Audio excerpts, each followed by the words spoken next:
So, first question, he said, can you please ask Abu al-Sadiq, peace be upon him, what he thinks of this hadith? And then there is a narration.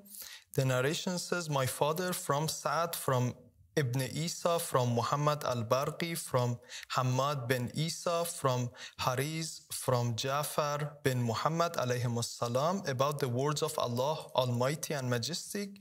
They said, do not abandon your gods, do not abandon Wa'd, Sawa, Yaghus, Ya'uq, and Nasr.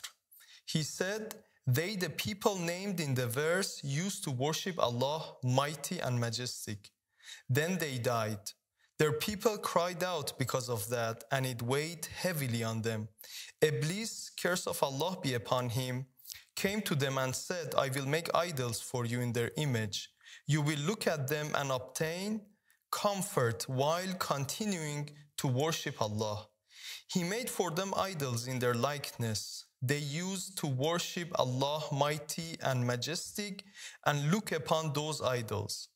When winter and the rains came, they transferred the idols inside their houses. They continued worshiping Allah mighty and majestic until that generation died out and their sons grew up. They, the second generation, said, our fathers used to worship these idols, so they began worshiping them instead of Allah, mighty and majestic.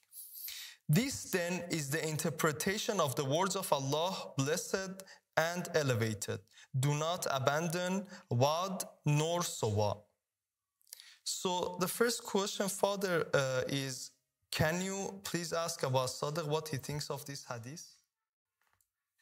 Je pense que c'est un hadith incroyable. En fait, c'est en réalité un hadith très important. Et c'est un hadith auquel nous avons parlé à plusieurs reprises dans le passé. Il a essentiellement à voir avec les 124 000 prophètes et messagers qui ont été envoyés sur la terre. Nous avons donc ces narrations qui affirment que Allah subhanahu wa ta'ala a envoyé 124 000 prophètes et messagers sur la terre. Il y en a environ 25 qui sont nommés explicitement dans la version actuelle du Coran, telle que les musulmans la possèdent et la comprennent entre leurs mains aujourd'hui. Il y a moins de 100 autres prophètes et messagers qui sont mentionnés par leur nom explicitement dans l'Ancien Testament et le Nouveau Testament. Et la grande majorité du reste des 124 000 prophètes et messagers, leur héritage, leur nom, ont soit été effacés de l'histoire, soit les gens ne les ont pas reconnus ou ne savent pas que ces individus particuliers étaient en réalité des prophètes et des messagers. Nous avons une narration du prophète Mohammed sallallahu alayhi wa alayhi, dans laquelle un incident s'est produit où l'un des compagnons de l'époque était revenu d'Égypte et il a décrit ce qu'il avait vu en Égypte et il a dit avoir vu un groupe de personnes assises en cercle et elles mentionnaient, discutaient et débattaient des enseignements d'un homme du nom d'Aristote. Les compagnons du prophète commencèrent à maudire Aristote en supposant que cet individu était un concurrent de leur prophète Mohammed. Le prophète Mohammed sallallahu alayhi wa alayhi les a arrêtés net et a dit « Ne maudissez pas Aristote. En vérité, c'est un messager parmi les messagers inconnus,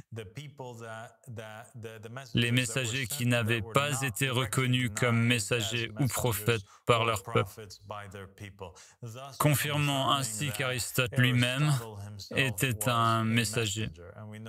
Et nous savons qu'Aristote était un élève de Platon et que Platon était un élève de Socrate. Et pour nous, nous considérons que beaucoup des grands philosophes comme Aristote, Socrate, Platon, Pythagore et d'autres, que ces individus étaient des prophètes et des messagers, que leurs peuples ont peut-être reconnus comme de grands penseurs, de grands philosophes, de grands esprits, de grands leaders, mais ils ne savaient pas qu'ils étaient des prophètes, car chaque prophète parle à son peuple en fonction de sa compréhension et de son intellect. Et la notion de prophète telle que nous la comprenons en tant que peuple sémitique ou en tant que suiveur de ces religions sémitiques que sont le judaïsme, le christianisme et l'islam, cette notion ou cette compréhension du prophète est quelque chose de plus exclusif à ces religions. Et ce n'est pas nécessairement partagé ni compris de la même manière, par exemple, dans le bouddhisme ou l'hindouisme ou dans certaines autres nations et peuples. Alors nous croyons que ces idoles étaient à l'origine des individus qui étaient des prophètes et des messagers inconnus, des prophètes et des messagers qui avaient été envoyés à leur peuple, mais que l'histoire les a oubliés en tant que tels. Nous croyons que Bouddha était également l'un de ces prophètes et messagers qui ont véritablement été envoyés par Dieu. Et c'est la même chose pour Krishna, pour Arjuna et pour beaucoup des idoles ou dieux dans l'hindouisme. Des traditions grecques antiques, des religions ou écoles de mystères égyptiennes antiques. Nous croyons que toutes ces idoles ou dieux étaient aussi des prophètes et des messagers à un moment donné, qui avaient été envoyés à leur peuple ou à leur nation. Et je vais te donner quelques exemples. Nous avons par exemple le visage du Sphinx qui se trouve à Gizeh, en Égypte. C'était en réalité le visage de l'un de ces 124 000 prophètes et messagers. Son nom était Amid. Nous avons aussi le bâtisseur des pyramides. Nous croyons qu'il s'agit d'Osiris et nous croyons qu'Osiris, c'est le même que le prophète Idris et le même que le prophète Enoch. Et donc, en résumé, voilà mon opinion à propos de cette narration. Thank you so much. Then the second question is, which of the following options are the correct form of tawassul? The first one, he says, "O God, by the right of Muhammad and the family of Muhammad, forgive my sin." The second one is, "O Muhammad, supplicate to God for me that he provides me a righteous son." The last option is, "O Muhammad, provide for me," or "O Ali, save me from the fire." Je pense que toutes ces formes de tawassul ne posent absolument aucun problème. Il existe des narrations qui confirment les trois formes de tawassul.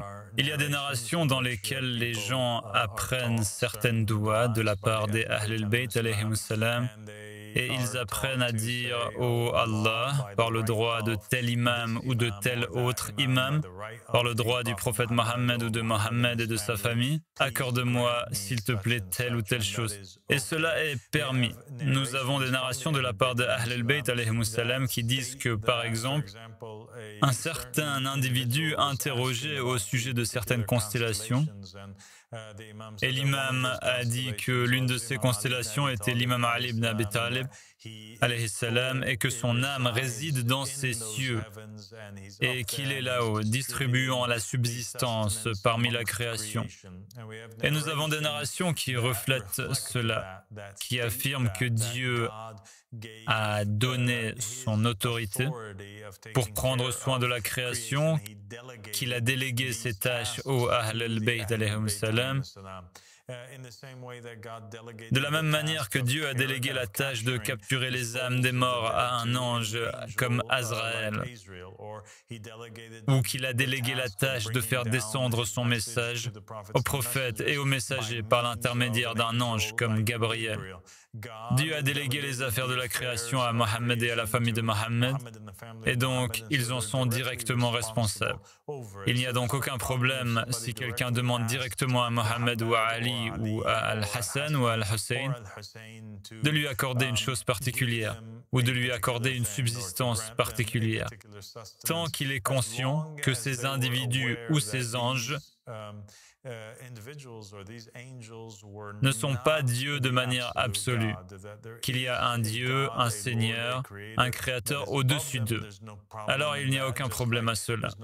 De la même manière, il n'y a aucun problème si un croyant va voir un autre croyant et lui demande quelque chose, n'est-ce pas? C'est très normal. Je pourrais venir te voir et te dire « Eh, peux-tu me donner un peu d'argent s'il te plaît, me prêter de l'argent ?»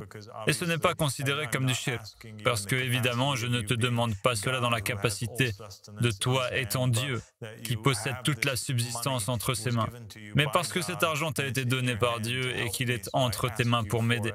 Alors je te le demande de la même manière, nous pouvons demander à Mohammed et la famille de Mohammed. Then there is a little part here. It says in Quran we have this. We worship them only so they may bring us closer to Allah. The Arabs during the time of Jahiliyyah used to worship the idols only because they thought that they brought them nearer to Allah subhanahu wa ta'ala. Inshallah, I hope you present my question to Abu Sadiq. Thank you, Brother Mahdi. Oui, donc je ne pense pas que Dieu ait approuvé ou accepté les actions des Arabes à l'époque païenne. Et c'est pour cette raison qu'il leur a envoyé le prophète Mohammed sallallahu alayhi wa alayhi, pour les faire sortir des ténèbres vers la lumière. Il est certain que les Arabes qui vivaient à cette époque adoraient ces idoles et croyaient que ces idoles étaient leurs créateurs directs ou qu'ils étaient des dieux directs ou des manifestations ou des images de Dieu qu'ils avaient inventées et qui n'avaient aucune origine réelle. Et donc cela est un acte interdit. Ils ne les adoraient pas afin qu'elle les rapproche du Dieu unique. Non, ils croyaient qu'il existait une multitude de dieux. C'était une société polythéiste à cette époque.